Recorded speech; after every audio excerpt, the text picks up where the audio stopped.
திருப்பரங்குன்றத்தில் டிசம்பர் 1ஆம் தேதி தீபத்தை ஏற்ற வேண்டும் என்று நீதி கொடுத்திருக்கக்கூடிய நீதியரசர் திரு ஜி.ஆர். சுவாமிநாதன் அவர்களை பதவியிலிருந்து இறக்க வேண்டும் என்று கையெழுத்து 120 பாராளுமன்ற உறுப்பினர்கள் போட்டிருக்கின்றார். அந்த 120 பேரும் இந்தி கூட்டணியை சார்ந்தவர்கள்.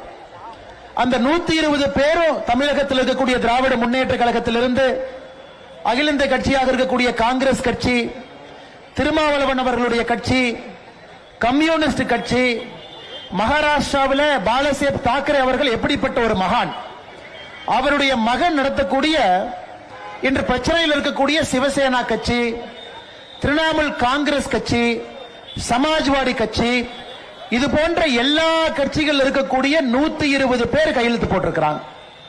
பாராளுமன்றத்தில் அமித்ஷா அவர்கள் பேசும்போது ஒரு வார்த்தையை சொன்னாங்க. உத்தவ் தாக்கரே அவருடைய சிவசேனா கட்சியினுடைய எம்பிக்களை பார்த்து, இந்த கட்சியை தோற்றுவித்த பெரும் தலைவர் திரு பாலாசேப் தாக்கரே அவர்களுக்கு இருந்திருந்தா உங்க நிலைமை என்ன இருக்கும், நீங்களா கையெழுத்து போட்டு உட்கார்ந்து இருக்கிறீங்க.